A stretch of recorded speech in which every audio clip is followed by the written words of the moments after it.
आज के video lecture में हम गोल्गी कॉम्प्लेक्स पढ़ेंगे। गोल्गी कॉम्प्लेक्स यूकैरियोटिक सेल में एंडोमेम्ब्रेन सिस्टम का एक पार्ट है।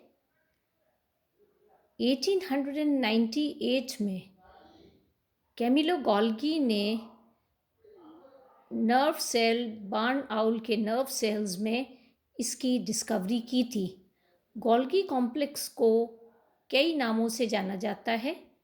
गोल्गी अपैरेटस, गोल्गी मेम्ब्रेन, लाइपोकॉन्ड्रिया और प्लांट सेल्स में डिक्टायोसोम्स के नाम से इनको जाना जाता है।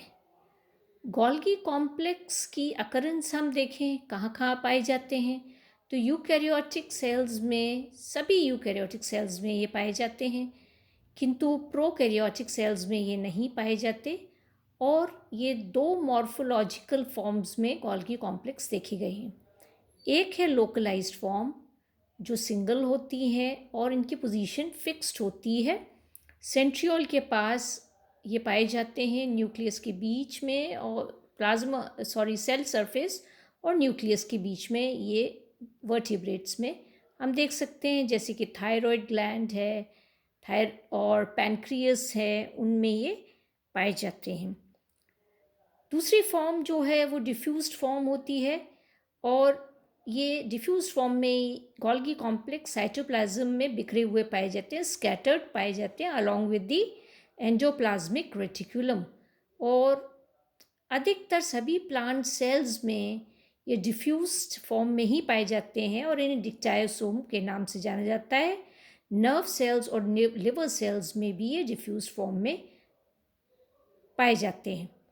गोल्गी कॉम्प्लेक्स जिस जगह पाई जाती है वहाँ पर साइटोप्लाज्म का जो जोन होता है वो क्लियर जोन होता है और इसमें और कोई दूसरा सेल ऑर्गेनेल जैसे माइटोकॉन्ड्रिया, राइबोसोम्स एट्सेट्रा नहीं पाए जाते हैं और इसको जोन ऑफ एक्सक्लूजन कहते हैं। इस जोन को जोन ऑफ एक्सक्लूजन कहते हैं।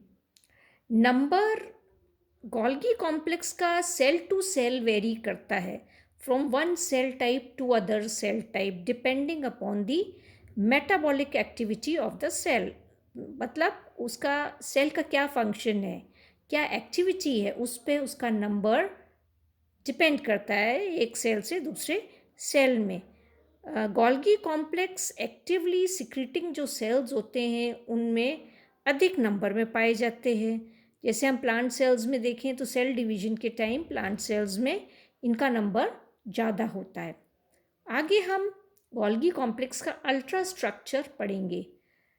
जब हम गोल्गी कॉम्प्लेक्स को इलेक्ट्रॉन माइक्रोस्कोप में देखते हैं तो हम ये देखते हैं कि इसके 4 डिस्टिंक्ट कंपोनेंट्स होते हैं जिसका ये बना हुआ होता है गोल्गी कॉम्प्लेक्स। और जो ये गोल्गी कॉम्प्लेक्स के 4 डिस्टिंक्ट कंपोनेंट्स जो हैं वो हैं cisternae, transition vesicles, secretory vesicles और वैक्यूल्स। तो ये गोल्गी कॉम्प्लेक्स का ये आप स्ट्रक्चर देख सकते हैं। तो गोल्गी कॉम्प्लेक्स की फर्स्ट जो फॉर्म है वो है cisternae. Cisternae tubular flat structures होते हैं और इनमें फ्लूइड भरा हुआ होता है और ये एक सिस्टर्नी दूसरी सिस्टर्नी से सेपरेटेड होती है बाय इंटरसिस्टर्नल स्पेस। इंटरसिस्टर्नल स्पेस द्वारा ये सेपरेटेड होती है। एनिमल सेल्स में 3 से 5 सिस्टर्नी होती हैं जबकि प्लांट सेल में 10 से 20 सिस्टर्नी होती हैं और ये सिस्टर्नी कॉन्सेंट्रिकली अरेंज्ड होती हैं एक दूसरे के ऊपर, parallelly arrange in the form of stack, one above the other. Cisternae के 2 फेसेस होते हैं, एक होता है कॉन्वेक्स सरफेस और दूसरा होता है कॉनकेव सरफेस। ये कॉनकेव और ये कॉन्वेक्स, तो 2 सरफेसेस होते हैं। इसके कॉन्वेक्स सरफेस जो होता है वो न्यूक्लियस को फेस करता है जबकि कॉनकेव सरफेस प्लाज्मा मेम्ब्रेन को फेस करता है। कॉन्वेक्स सरफेस जो होता है सिस्टर्नी का, उसको प्रॉक्सिमल फेस भी कहते हैं और इसको फॉर्मिंग फेस भी कहते हैं। फॉर्मिंग फेस इसको इसलिए कहते हैं क्योंकि इस जगह नई नई सिस्टर्नी बनती हैं। एंडोप्लाज्मिक रेटिकुलम या न्यूक्लियर मेम्ब्रेन से ये नई नई सिस्टर्नी जो हैं इस फेस पर, फॉर्मिंग फेस पर बनती हैं। इसको सिस रीजन भी कहते हैं क्योंकि इसकी जो सिस्टर्नी की जो मेम्ब्रेन्स होती हैं they are more like the plasma membrane और एंडोप्लाज्मिक रेटिकुलर मेम्ब्रेन, जिससे ये सिस्टर्नी बनती हैं। दूसरा जो फेस होता है उसे हम कहते हैं कॉन्वेक्स फेस, और कॉन्वेक्स फेस सरफेस को मैच्योरिंग फेस भी कहते हैं या डिस्टल फेस भी कहते हैं। मैच्योरिंग फेस इसलिए कहते हैं क्योंकि इस जैसे जैसे नई नई सिस्टर्नी बनती हैं वैसे पुरानी सिस्टर्नी आगे बढ़ती जाती है, तो इस यहाँ पर इस फेस पर जो सिस्टर्नी होती हैं वो कंपैरेटिवली ओल्डर सिस्टर्नी होती हैं और इसको ट्रांस रीजन भी कहा जाता है।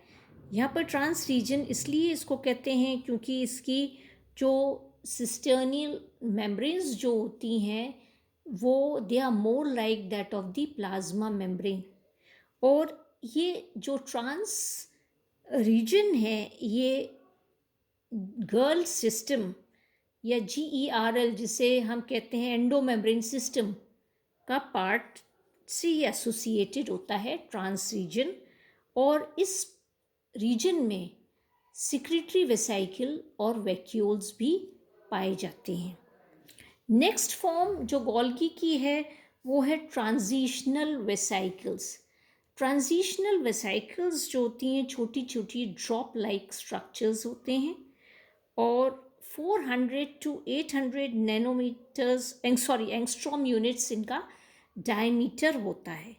ये कॉन्वेक्स फेस पर ये पाए जाते हैं या हम कहें फॉर्मिंग फेस पर पाए जाते हैं, और ये स्मूथ एंडोप्लाज्मिक रेटिकुलम के बीच में पाए जाते हैं। और ये जो वेसाइकल्स होती हैं छोटी छोटी ट्रांजिशन वेसाइकल्स जो होती हैं ये सिस रीजन पर माइग्रेट करके ये गोल्गियन सिस्टर्नी बनाती हैं, सैक्यूल्स या सिस्टर्नी ये बनाती हैं। तो ट्रांजिशन वेसाइकल जो होती हैं ये फ्यूज़ होकर ये गोल्गियन सैक्यूल्स सिस्टर्नी यहाँ बनाती हैं, तो ट्रांजिशनल वेसाइकल है। थर्ड फॉर्म जो इसका है वो इसमें हम देखें तो थर्ड फॉर्म इसका है सिक्रीटरी वेसाइकल्स। सिक्रीटरी वेसाइकल्स जो होती हैं वो मैच्योरिंग फेस पर प्रेजेंट होती हैं सिक्रीटरी वेसाइकल्स, और ये गोल्गियन सिस्टर्नी जो होती हैं इनकी बडिंग से ये बनती हैं या they are form from the pinching of the Golgian cisternae, और इनमें सिक्रीटरी प्रोडक्ट भरा हुआ होता है जो आगे जाकर लाइसोसोम्स बनाता है। ये सिक्रीटरी वेसाइकल्स में प्रोडक्ट जो भरा हुआ होता है सिक्रीटरी प्रोडक्ट होता है जो बाद में सिक्रीटरी वेसाइकल ज़ाइमोजन ग्रैन्यूल्स में या तो कन्वर्ट हो जाते हैं या फिर ये प्राइमरी लाइसोसोम्स बनाते हैं। नेक्स्ट फॉर्म फोर्थ फॉर्म जो है वो गोल्गियन वैक्यूल्स हैं। ये large round sac like structures होते हैं और ये भी मैच्योरिंग फेस पर पाए जाते हैं। ये गोल्गियन सिस्टर्नी के एक्सपेंशन से या तो बनते हैं या फिर जो ये सिक्रीटरी वेसाइकल्स होते हैं ये फ्यूज़ कर एक बड़ा सा वैक्यूलर स्ट्रक्चर बना लेते हैं जिसके अंदर ग्रैन्युलर सब्सटेंस भरा हुआ होता है। तो ये डिफरेंट फॉर्म्स हैं गोल्गी कॉम्प्लेक्स की जो आज हमने पढ़ी हैं। नेक्स्ट क्लास में हम इसका हम नेक्स्ट क्लास में फंक्शंस पढ़ेंगे और फंक्शंस इसके पढ़ेंगे और ओरिजिन पढ़ेंगे गोल्गी कॉम्प्लेक्स का और इसका एंजाइम सिस्टम पढ़ेंगे।